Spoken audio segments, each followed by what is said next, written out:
वो पाखंडी लोग हैं जो 3.5% जो पाखंडी है, जिनकी व्यवस्था चरमरा रही है, वो तो प्रहार करेगा ही ना। गलत सलत बोल करके हमारे समाज को प्रहार करने का काम करता है। हम बुद्ध का जो धम्म है, उस धम्म को स्थापित कर रहे हैं और धम्म के बारे में हम अपने बहुजन समाज के लोगों को बताने का काम करते हैं। वह हिंदू उन्दी धर्म की बात नहीं करते हैं। दोस्तों नमस्कार, आप देख रहे हैं बहुजन शक्ति बिहार और आपका साथी मैं हूं शिव कुमार। मैं भी वैशाली के हाजीपुर में हूं और आज भारतीय मूल निवासी सांस्कृतिक मंच के बैनर तले जिला सम्मेलन का आयोजन किया गया था। हमारे बीच पेरियार दिलीप यादव जी हैं, हम इनसे जानने की प्रयास करेंगे। बहुत बहुत स्वागत है सर। आपके भी चैनल को बहुत बहुत धन्यवाद। सर, क्या जरूरत पड़ गई है कि आज जिला सम्मेलन करना पड़ रहा है? ये ज़रूरत पड़ गई इसलिए कि हमारा जो 90% जो बहुजन समाज है, SC ST OBC जो बहुजन समाज है, इस तरह से पारंपरिक उनके ऊपर जो एक संस्कृति थोप दी गई, वो ब्राह्मणी संस्कृति, और ब्राह्मणी संस्कृति को लेकर के पीढ़ी दर पीढ़ी और चलता आ रहा है। जबकि इस संस्कृति को समाप्त करने के लिए हमारा लगातार बहुजन महापुरुषों ने संघर्ष किया, लेकिन बहुजन महापुरुषों के आंदोलन को ये ब्राह्मणवादियों ने, मनुवादियों ने कत्ल कर दिया और कत्ल करके हमारी अपनी संस्कृति को समाज में स्थापित नहीं होने दिया। इसके कारण से हमको, जब हमारे बहुजन महापुरुष जितने थे वह लगातार आंदोलन चलाते गए, और आज के परिवेश में हम देखने को मिल रहा है कि हमारा SC ST OBC Bahujan Samaj में इस तरह से मनुवादी और ब्राह्मणी व्यवस्था के लोगों ने, RSS के खुफिया तंत्रों ने हमारे बहुजन समाज में अंधविश्वास पाखंड को तेज गति से स्थापित कर रहा है। तो हम देख रहे हैं कि वह तेज गति से स्थापित कर रहा है, और वास्तविक इतिहास, अगर वास्तविक संस्कृति को अगर हम समाज में अगर स्थापित नहीं कर पाते हैं, तो फिर हमारे ये बहुजन महापुरुषों के संगठन को चलाने का कोई औचित्य नहीं रह जाएगा। इसलिए भारतीय मूल्यवासी सांस्कृतिक मंच ही पूरे देश में यह एक एकलौता संगठन है, भारतीय मूल्यवासी सांस्कृतिक मंच, जो सांस्कृतिक परिवर्तन का काम करती है। उनके घर में शादी विवाह कराना, गृह प्रवेश करना, श्रद्धांजलि कराना, नींव डालना, नामाकरण, किसी भी तरह का संस्कार का कार्यक्रम हो तो अपने बहुजन महापुरुषों की तस्वीर को लगा के बहुजन महापुरुषों की जो विचारधारा है, उस विचारधारा को स्थापित करते हुए हम अपने संस्कार पद्धति को समाज में स्थापित कर रहे हैं। और धीरे धीरे हम तेज गति से इतना हम प्रोग्रेस कर रहे हैं कि आज देखिए, मैं वैशाली जिला ही नहीं, बिहार नहीं, अदर स्टेटों में भारतीय मूल्यवासी सांस्कृतिक मंच के तहत और प्रतिदिन सैकड़ों मंच लग रहे हैं, और ब्राह्मणी संस्कृति से हमारा समाज अलग हट रहा है। इसलिए आज इस तरह से मैं काफिला तैयार कर लिया इतने 15 वर्षों के अंदर। इतने देखें, इतनी संख्या में, लगभग हजारों की संख्या में लोग यहाँ उपस्थित थे, जबकि वो 4 दिन की तैयारी थी, बहुत ज़्यादा तैयारी नहीं थी, मात्र 4 दिन की तैयारी में, और इतने सारे लोग यहाँ पहुँच गए, हमें उम्मीद नहीं था। तो बहुत खुशी होती है कि यहाँ हम अपने लोगों को बुला करके, इकट्ठे कर करके, हमारे बीच राजस्थान से तारा मेहना आए थे, नवमी प्रिया जी आई थी, और ये लोगों ने जो विषय पर हमारी महिलाओं को समझाने का काम किया। निश्चित रूप से हम ये भारतीय मूल्यवासी सांस्कृतिक मंच के जिला सम्मेलन के माध्यम से फिर राज्य अधिवेशन भी करेंगे। मेरा राष्ट्रीय अधिवेशन भी होता है, और हमारे समाज में तेज गति से जागृति आ रही है। भारतीय मूल निवासी सांस्कृतिक मंच के जो बौद्धिक पद्धति है, क्या इस संस्कार कराने के लिए, गृह प्रवेश कराने के लिए, शादी कराने के लिए दक्षिणा और भी लगता है? नहीं, बिल्कुल नहीं, बिल्कुल नहीं। कोई निःशुल्क है, निःशुल्क कोई दक्षिणा। जब हम दक्षिणा की बात करने लगेंगे तो फिर वही हमारे समाज में भी एक ब्राह्मण, हमारे बहुजन समाज का भी एक ब्राह्मण कहलाएगा।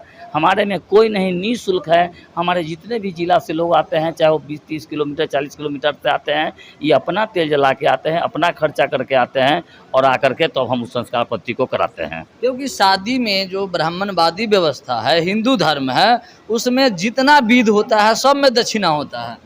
जी नहीं, इसमें ऐसा कहीं नहीं। इसमें ना गोबर से लेकर के कहीं किसी तरह की कोई दक्षिणा नहीं होती है। कहीं कोई हम चावल नहीं रखवाते हैं, एक दाना हम अन्न का इस्तेमाल नहीं करते हैं, हम गोबर का इस्तेमाल नहीं करते हैं। हम उस जगह मात्र एक ही चीज़ का इस्तेमाल करते हैं, वह फूल का इस्तेमाल करते हैं, और दीपक का इस्तेमाल करते हैं, मोमबत्ती का इस्तेमाल करते हैं, फूल का इस्तेमाल करते हैं, महापुरुषों की तस्वीर। इसके अलावा हम कहीं किसी चीज़ का इस्तेमाल नहीं करते हैं, और हम किसी तरह का जो है प्रकृति का जो सिस्टम है उस पर भी हम प्रहार नहीं करना चाहते हैं, और बौद्धिक प्रवृत्ति से जो उसका सिस्टम है उस रीति से हम अपने संस्कार को करवाते हैं। इस देश में नेता, विधायक, सांसद, मंत्री सब हिंदू धर्म को मानते हैं, और आप जो ये बैनर लेकर गांव में शादी ब्याह कराते हैं, ज़्यादा दिन चलने वाला है? नहीं नहीं, ये हिंदू धर्म तो है ही नहीं। हमारा समाज तो अंधकार में फैला हुआ है ना। वो हिंदू धर्म तो है ही नहीं। हिंदू धर्म एक छलावा है। हिंदू धर्म माने वो ब्राह्मण धर्म। ब्राह्मण धर्म को ही हिंदू धर्म कहा गया है। हिंदू कोई धर्म नहीं है। और हिंदू धर्म के नाम पर पूरे देश में लोगों को बलगलाया जा रहा है। हिंदू कोई धर्म नहीं है। अगर धर्म है तो ये बौद्ध धर्म है।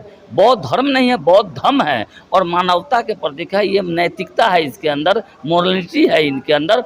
और हम ये कोई धर्म नहीं है। हम बुद्ध का जो धम्म है उस धम्म को स्थापित कर रहे हैं। और धम्म के बारे में हम अपने बहुजन समाज के लोगों को बताने का काम करते हैं। वह हिंदू धर्म की बात नहीं करते हैं। वो पाखंडी लोग हैं जो 3.5% जो पाखंडी है, जिनकी व्यवस्था चरमरा रही है, वो तो प्रहार करेगा ही ना। गलत सलत बोल करके हमारे समाज को प्रहार करने का काम करता है, बगलाने का काम करता है। हम इससे दूर करने का काम करते हैं, हटाने का, और तेज गति से हम पूरे से भी कर रहे हैं। सम्राट अशोक को कुछ लोग कहते हैं कि वह क्षत्रिय थे, और कुछ लोग कहते हैं कि नहीं, यह कुशवाहा समाज से आते हैं।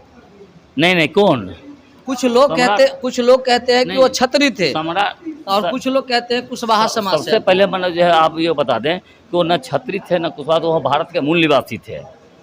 वो भारत के मूल निवासी थे। भले ही उस समय जो कुशवाहा जो आज के डेट में कुशवाहा बन गया, चूँकि वो कृषक थे, कृषि का काम करते थे, और न्यायप्रिय राजा थे, और इसलिए उसको लोग कोई छत्री तो है ही नहीं बिल्कुल। और छत्री तो उसको कहा गया, क्षेत्रीय को क्षत्रिय कहा गया। जो उस समय क्षेत्रीय हुआ करते थे, उसको क्षेत्रीय को, जो क्षेत्रीय राजा, उसको ही लोगों ने क्षत्रिय बना दिया। क्षत्रिय जो हमारे जो क्षेत्रीय थे उसको तो समाप्त कर दिया। अभी जो क्षत्रिय देख रहे हैं वो हमारा नहीं है, वो तो मनुवादियों का है, वो तो ब्राह्मणों का है, हमारा नहीं है। इसलिए वो भारत के मूल निवासी थे। सम्राट अशोक जो थे भारत के मूल निवासी थे, और मूल निवासियों का काम करते थे। उनको किसी तरह की जाति में बांटना वो बिल्कुल गलत है। वहाँ कोई जाति की व्यवस्था था ही नहीं उस समय। तो वैशाली जो है इतिहास में बुद्ध के धरती के नाम से जाना जाता है, मगर आज भी वैशाली में जो है वो ब्राह्मणवादी व्यवस्था जो है से चरम सीमा पर है। बिल्कुल, जहाँ भी देखिएगा, जहाँ भी बुद्ध का स्थल है, मैं आपको पूरे भारत की बात बताता हूँ, जहाँ भी बुद्ध का स्थल है, चाहे वो कुशीनगर है, चाहे वो सारनाथ है, चाहे बोध गया हो, वैशाली हो, वो सभी जगह पर मनुवादियों ने उसी समय कब्जा कर लिया। वो चारों तरफ से घेर लिया। वैशाली में भी आप इर्द देखिएगा तो जो है पूरा ब्राह्मण जो सवर्ण जाति के जो लोग हैं वो लोग घेरे हुए हैं। और उनको इसलिए घेरे कि कहीं बुद्ध की विचारधारा समाज में फैल न जाए।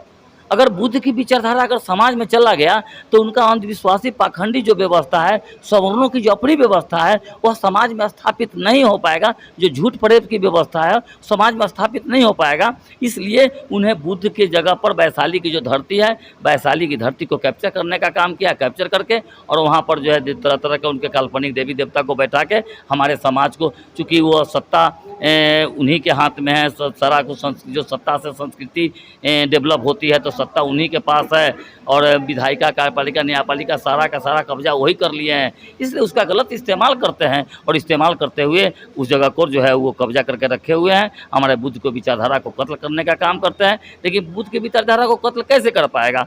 क्योंकि बुद्ध ये भारत में नहीं है, केवल वैशाली में नहीं है, बुद्ध पूरी दुनिया में है। और बुद्ध को कत्ल कौन कर सकता है? बुद्ध के कत्ल को दुनिया में कोई नहीं कर सकता है, क्योंकि हमारे मूल निवासी के जो लोग हैं, बुद्ध दिल के अंदर है, और इसके अंदर से बुद्ध को कोई नहीं निकाल सकता है, और इनकी विचारधारा को कभी कोई समाप्त भी नहीं कर सकता है। क्या कहना चाहेंगे? कुछ लोगों का कहना है कि डॉक्टर अंबेडकर पूजे जाएंगे, कुछ लोगों का कहना है डॉक्टर अंबेडकर पढ़े जाएंगे।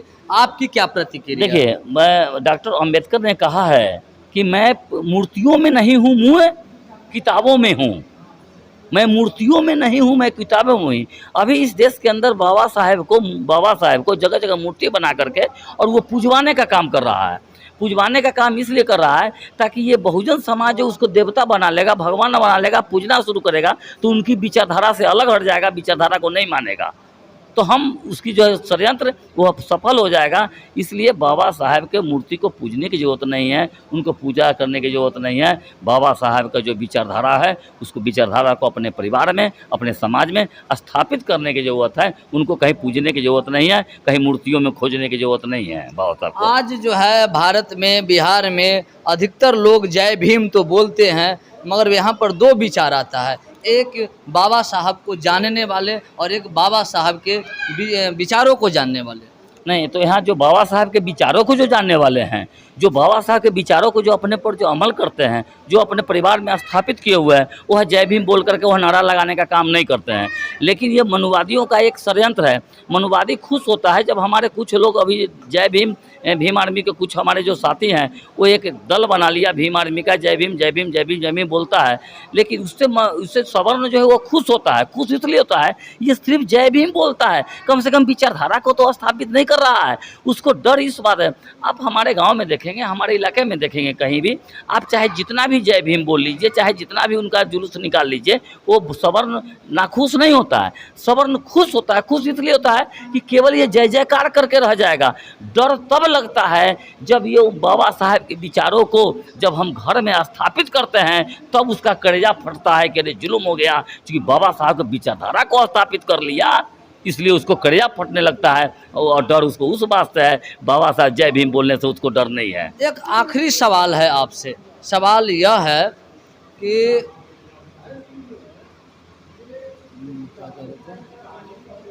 हाँ, जो सच्चे अम्बेडकरवादी है होते हैं वह कौन सा होते हैं? बाबा साहब के 22 प्रतिज्ञा अपनाने वाले होते हैं या सिर्फ जय भीम बोलने वाले होते हैं? नहीं, बाबा साहब जो है, बाबा साहब का जो प्रतिज्ञा है 22 प्रतिज्ञा, अगर बाबा साहब को वास्तव में अगर आपने बाबा साहब का फॉलोअर किया तो बाबा साहब के 22 प्रतिज्ञा को मानने की ज़रूरत है। और जिसने बाबा साहब के 22 प्रतिज्ञा का अनुसरण किया वही अम्बेडकरवादी कहला सकता है। लेकिन जो जय भीम बोलने वाला अभी हम समाज में देख रहे हैं, तो सुबह में जय भीम बोलता है, उसको पता नहीं, कंसेप्ट पता नहीं है, क्योंकि वो एक दल बना के जय भीम बना के दल बना लिया। वो सुबह में जय भीम बोलता है, शाम में वो जय श्री राम भी करता है।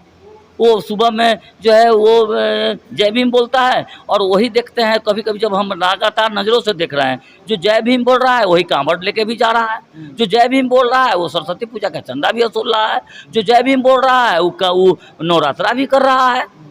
तो वो अम्बेडकरवादी ने वो उसको डाइवर्ट किया जा रहा है, और इससे जो है मनुवादी खुश होते हैं कि भले ही ये खूब जय भीम करे, क्योंकि वो पता है कि ये जय भीम करता है लेकिन कांवड़ ढोता है, मेरी ही व्यवस्था को ढोने का काम करता है, इसलिए उसको ज़्यादा दिक्कत नहीं होता है। हम उन लोगों को समझाने का काम कर रहे हैं, और धीरे धीरे वो जय भीम वाले लोग समझ रहे हैं। समझ करके अंधविश्वास पाखंड से दूर हट रहे हैं, और बाबा साहब के 22 प्रतिज्ञा का पालन करना शुरू कर दिया है बहुत तेज़ गति से। आप यादव समाज से हैं, मगर बाबा साहब की बातों को, तमाम महापुरुष जो है बुद्ध की बातों को क्यों अपनाते हैं और क्यों गांव-गांव तक फैलाते हैं? देखिए, बाबा साहब या बुद्ध है वह किसी जाति के नहीं हैं।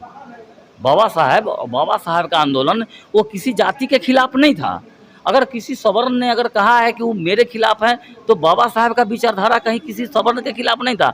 बाबा साहब के विचारधारा समानता के लिए था, समस्त मानव के लिए था। बुद्ध की विचारधारा समस्त मानव के लिए था, लेकिन ये समस्त मानव की जो विचारधारा है वो समानता की है, और समानता की विचारधारा सवर्णों को कबूल नहीं है। इसलिए वह बाबा साहब का विरोध करता है, इसलिए वह बुद्ध का विरोध करता है। देखिए, बाबा साहब ने कौन सा गलत काम कर दिया? बाबा साहब ने तो, अगर जो सवर्ण आज 2500 वर्ष से जो कुर्सी पर बैठा है, लगातार जो बैठा हुआ है, बाबा साहब अगर उसको उतार के खींच करके नीचे उतार देते और हमको बैठा देते उस पर, तब ना उसको पेट में दर्द होता। लेकिन ऐसा तो हुआ नहीं। बाबा साहब बोले कि तुम जहाँ बैठे हो बैठे रहो, बस जो हमारा सदियों से जो नीचे बैठा हुआ है उसको उठा के तुम्हारे बराबरी के बैठाने का काम किया। उसके लिए उसको पेट में दर्द हो गया। बाबा साहब उसको नीचाने उतारने का काम नहीं किया, उसको अपमानित करने का कहीं से काम नहीं किया। जो पिछड़े थे, जो दलित थे, जो शोषित थे, उसको उसके जीवन स्तर को उठाने का काम किया। लेकिन वो इसको मंजूर, सवर्णों को मंजूर नहीं था, क्योंकि ऊंच नीच छुआछूत भेदभाव चाहता है, इसलिए सवर्ण को ये मंजूर नहीं है। इसलिए बाबा साहब का विरोध करता है, बाबा साहब मूर्ति तोड़ता है, बाबा साहब को गाली देता है, और बाबा साहब का संविधान को भी जलाने का काम करता है। तो आप को मैं बताना चाहूँगा, यह है पेरियार दिलीप यादव, और इनका जो आस्था है वह बाबा साहब अम्बेडकर पर आस्था है, बुद्ध पर आस्था है, और सामाजिक न्याय के योद्धा, चाहे पेरियार ईवी रामास्वामी नायकर हो, पेरियार ललई सिंह यादव हो, बाबू जगदेव प्रसाद कुशवाहा हो, सम्राट अशोक हो, जितने भी बहुजन समाज के लिए जो संघर्ष किया है, अपने आप को बलिदानी दिया है, उनके जो है से विचारधारा को गांव-गांव तक पहुंचाने का काम करते हैं। इनके ऊपर मुकदमा भी किया गया था, जेल भी इनको डाला गया था इस विचारधारा को रोकने के लिए, मगर यह विचारधारा जेल से आने के बाद कई गुना आगे बढ़ा चुके हैं। तो अपनी विचार जरूर बताएंगे, क्या दिलीप यादव जी के जो पेरियार दिलीप यादव जी है उनके विचार से आप सहमत हैं या नहीं सहमत है? तमाम प्रतिक्रिया आप कमेंट बॉक्स में जाकर कमेंट करेंगे। तब तक दीजिए अनुमति। जय भारत, जय संविधान, जय विज्ञान, जय भीम।